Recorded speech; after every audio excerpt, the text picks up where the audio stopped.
Olá pessoal, eu sou a Audrey Moreira Roida e estamos hoje aqui para mais um episódio do meu quadro Conto, um Ponto e algumas reflexões aleatórias, no qual eu conto histórias ancestrais, contos tradicionais de várias culturas e a gente faz um crochêzinho e reflete sobre isso. Hoje, além de eu estar com uma blusa chata que está caindo, eu trouxe este livro aqui, ó, Novas Histórias Antigas, organizado, né, recontado pela Rosane Pamplona. Quando eu falo recontado é porque não foi ela que inventou as histórias, né? Ela está recontando. Ilustrado pela Andrea Ebert e editado pela Escarlate. Esse livro aqui é muito especial para mim porque ele traz uma reflexão no final sobre a importância dessas histórias para crianças e adolescentes, mas para adultos também, que ele sintetizou meu amor pelos contos antigos e por história das coisas no geral. Eu vou ler para vocês aqui essa frase. Ela faz aqui um texto sobre o porquê que essas histórias antigas são tão importantes. E aí ela escreve assim, ó: o que a criança está dizendo com essa busca, que ela explica em cima, é que embora o seu intelecto queira pensar, a sua alma está infeliz e anseia pelas imagens essenciais trazidas do passado. Isso aqui, ó, pra mim, é isso. Eu também anseio por essas imagens essenciais trazidas do passado. Porque eu acredito numa coisa que, assim, a única constante que a gente tem na vida é a mudança. Então, a natureza muda o tempo inteiro, a gente muda o tempo inteiro, os animais mudam o tempo inteiro. Mas há algo que permanece. Há questões do humano que permanecem. A natureza muda o tempo inteiro, mas ela muda em ciclos. Lógico, às vezes ela dá umas quebras, né? Mas ela é uma mudança que também é permanente. Então, essa frase, assim, ó, me fez entender muitas coisas. E a história de hoje é A Velhinha Inteligente. Esse livro, ele traz ilustrações só aqui na capa da história. Não tem ilustrações na história mesmo. Vou aproximar aqui para vocês verem. É uma padronagem que tem a ver com a história, né? E padronagens têm muito a ver com culturas variadas antigas. É um desenho que... eu vou fazer um vídeo sobre padronagem um dia desse. É um desenho que, não sei se todas, mas grande parte das culturas possuem. Tem todas umas explicações interessantes. Então vamos lá. Esta é uma história que se conta até hoje na cidade de Carcassonne, ao sul da França. Há várias versões do mesmo caso, mas todas concordam num ponto. A cidade foi salva graças à esperteza de uma mulher mais velha. Há muitos e muitos séculos, a próspera cidade de Carcassonne foi cercada por guerreiros inimigos. Embora protegida por muralhas e portões, a população não estava salva. Como ninguém pudesse sair, aos poucos a comida foi escasseando. Logo chegou o dia em que ninguém tinha nada o que comer. E os inimigos do lado de fora resistiam teimosamente, esperando a rendição da cidade. Então o governador de Carcassonne, refletindo sobre a gravidade da situação, resolveu que era preferível entregar-se a ver o seu povo morrer de fome. Entretanto, assim que ele anunciou a todos a sua resolução, uma senhora, Madame Carcas, já bem idosa e por isso muito experiente, adiantou-se e disse que tinha um plano para salvar a cidade. Todos riram dela. Porém, como já se consideravam perdidos, acharam que não faria mal em escutá-la. Primeiro, tragam-me uma vaca, disse ela. Uma vaca? Exclamaram. E como vamos achar uma vaca?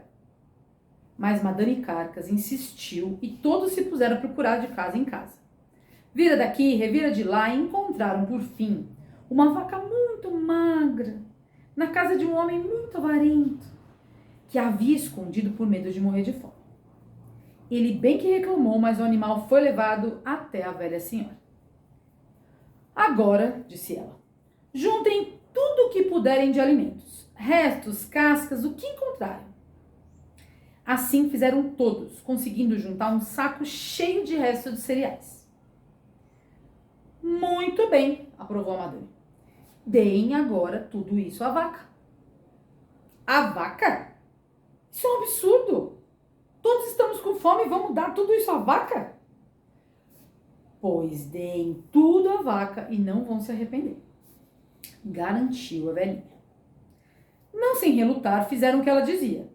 E a vaca rapidamente engoliu aquilo que para todos parecia um banquete desperdiçado. Pois bem, agora abram com cuidado os portões e deixem a vaca sair, ordenou a senhora. Essa velha é louca, gritaram alguns. Mas como a madame insistisse com tanta segurança, resolveram obedecer-lhe até o fim.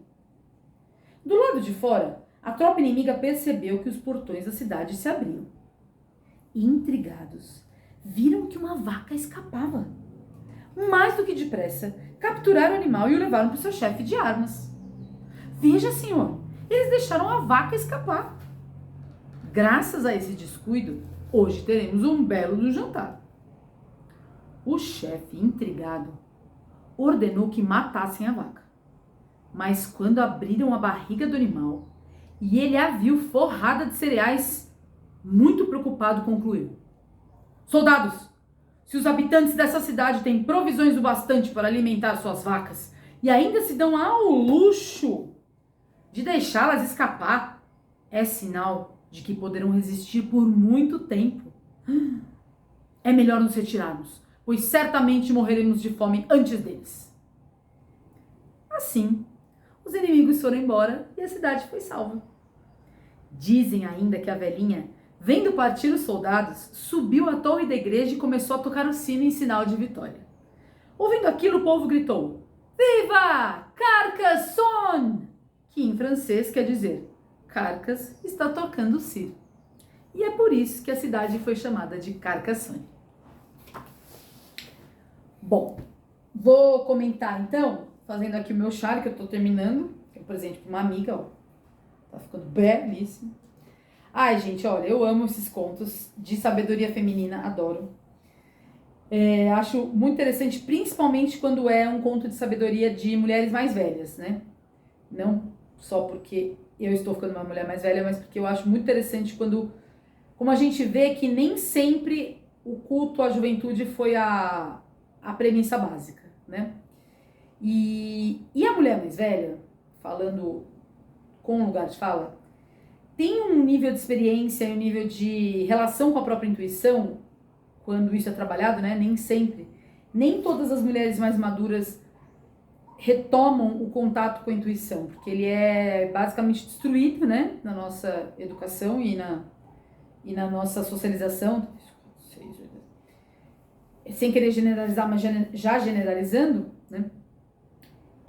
A gente perde totalmente o contato com a nossa intuição, com a nossa maneira cíclica de vivenciar o nosso corpo e com a nossa maneira peculiar de exercer nossa criatividade, que ela é muito diferente da racionalidade linear exercida pelo masculino. E aqui eu não tô falando de homem e mulher, tá, gente? Tô falando, assim, de energias femininas e masculinas.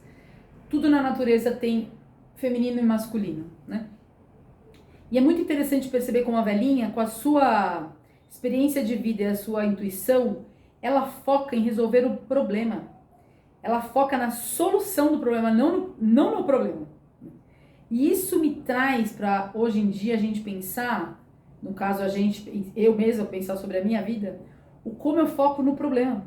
E fico mergulhada ali, ó, não, meu Deus, preciso resolver isso, nossa, isso daí vai me pegar, nossa, isso daí vai me trazer tal coisa, nossa... E eu não foco na solução. E você vê, eles ali estavam numa situação de cerceamento, de privação de comida, de ameaça de morte, e a lógica do prefeito lá, do dirigente, do líder, foi o quê? Foi uma lógica racional, porém burra, né? Que focava no problema. O problema não era a comida acabando. O problema não era a população com medo. O problema é eles estarem cerceados. O cerceamento é que fazia com que tudo isso acontecesse. E a velhinha, Ela foi lá e pensou não no problema. Meu Deus, estamos cerceados, e agora como faremos para nos proteger do cerceamento? E será que a gente pode vir para cá? Será que a gente vai para lá? Okay? Não dá tempo de plantar, não dá tempo de... Não, ela pensou na solução. Ela falou, eu vou criar um negócio aqui que vai resolver o meu problema, que é me livrar desses soldados malditos. E é muito interessante pensar como o ser humano, vou generalizar aqui com o risco de ser arbitrária, mas eu acho que não. Eu duvido que houve algum momento na história, em alguma cultura, que não teve um ser humano que precisava resolver um BO. Não teve um ser humano, qualquer que seja o problema, todos os seres humanos em algum momento da vida já passaram por essa situação de precisarem resolver uma questão. E é muito louco como a gente foca no problema e não na solução, né? E esse conto me ajuda a pensar como o feminino, a intuição e a criatividade, essa coisa que ela não é tão quadradinha, tão racional, tão funcional, ela precisa ser ouvida.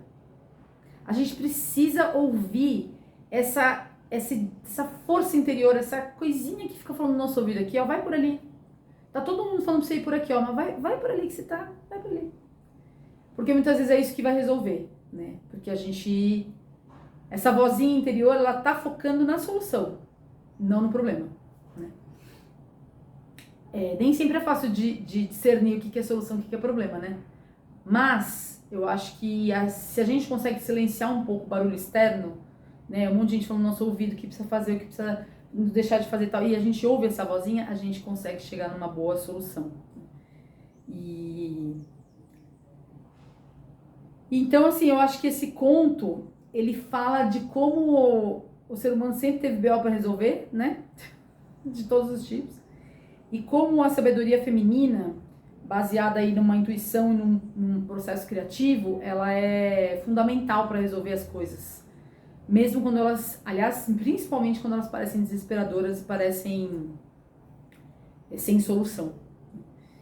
Bom, então hoje a reflexão foi sobre sabedoria feminina de mulheres mais velhas e sobre como resolver um problema focando na solução é uma questão que não é inovadora dos coaches e dos gurus de hoje, né? Ela vem de séculos e séculos.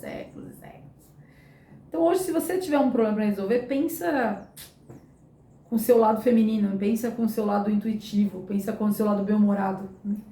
Pode ser que isso seja o melhor caminho para você resolver. Agradeço estarem comigo em mais um episódio e nos vemos na próxima. E agora é o momento clássico de desligar o vídeo e ele não desligar. Será que vai? Foi?